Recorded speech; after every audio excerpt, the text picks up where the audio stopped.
सत श्री अकाल सारे ही दर्शकों का स्वागत है। स्टैटिस्टिक्स कैनेडा के वलों ताज़ा आंकड़े जारी किए गए हैं। कैनेडा विच आर्थिकता कोविड-19 तो बाद किस तरह मुड़ तो लीह ते आ रही है उसके बारे दस्या जा रहा है। बेशक कोविड-19 का प्रभाव इस समय भी काफ़ी ज़्यादा देखने को मिल रहा है, पर कैनेडा भर विच जो पिछले कुछ महीनों दौरान हालात बन गए सन, वड्डी गिणती विच नौकरियां चलियां गईयां सन, तो मुड़ तो वो नौकरियां तो परत ही रही ने, सगों जो नवीं नौकरियां ने वो भी लेबर मार्केट दे विच आ रही ने, जिस बारे स्टैटिस्टिक्स कैनेडा के वलों ताज़ा आंकड़े जारी किए गए हैं। तुहानूं दस दिआं कि अक्तूबर महीने विच आखिर किन्नियां नवीं नौकरियां आईयां ते पहलां नालों किस तरह बेरोज़गारी दर है जो वो घटी है। इस दे नाल ही खास तौर पर किहड़े खेतरां विच जो नौकरियां ने वो वध सामने आ रही ने ते नाल ही किन्नी गिणती दे विच लोग ने जिहड़े वापस अपने कामां दे उत्ते परत रहे ने।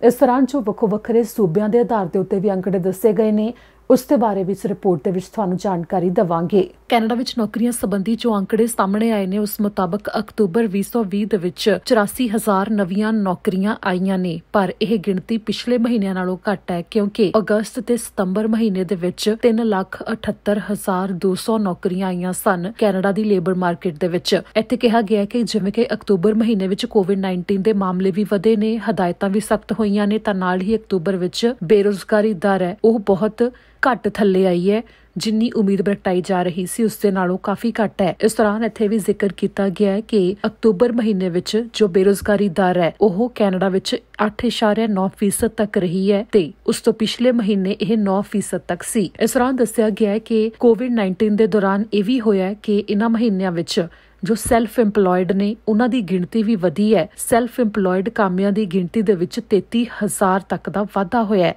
ते नाल ही जिहड़े घर बैठ के काम कर रहे ने जां फिर पहलां जिन्ने घंटे काम करदे सी उसदे नालों घट घंटे हो काम करन लगे ने, उस दे विच भी 1.5 लाख दे करीब कामे ने अजिहे ने जिन्हां दा वाधा होया जो अजिहा काम कर रहे ने, जां उन्हां दे घंटे घट गए ने जां फिर वो घर बैठ के काम कर रहे ने। इस दौरान जो जानकारी दी गई है उस मुताबक वक्खो वक्खरे सूबियां तो आंकड़े बिल्कुल वक्खरे ने, जिस विच ब्रिटिश कोलंबिया के बारे जानकारी दी गई कि ब्रिटिश कोलंबिया विच अक्तूबर महीने के दौरान 34,000 नवीं नौकरियां आईयां ने, जिस विच ज्यादातर फुल टाइम काम ने। ओंटारियो दे विच अक्तूबर महीने के दौरान 31,000 नवीं नौकरियां आईयां ने, जिस विच ज्यादातर होलसेल ते रिटेल ट्रेड दे विच जां फिर मैन्युफैक्चरिंग दे विच नवीं नौकरियां आईयां ने। एल्बर्टा च 23,000 के करीब अक्तूबर महीने च नवीं नौकरियां पाईयां गईयां ने। इत्थे भी दस्सिया गया है कि सब तो ज्यादा जिहड़ियां नौकरियां ने एल्बर्टा दे अंदर कैलगरी दे विच नवीं आईयां ने, जिथे लोग ज्यादा मुड़ तो काम दे उत्ते परत रहे ने। इस नाल ही न्यू फाउंडलैंड दे विच भी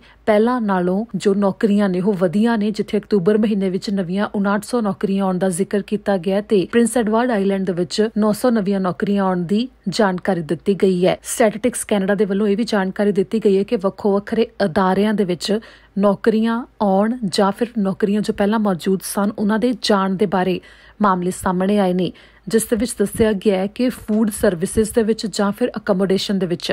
48,000 के करीब नौकरियां ने जो चलियां गईयां ने,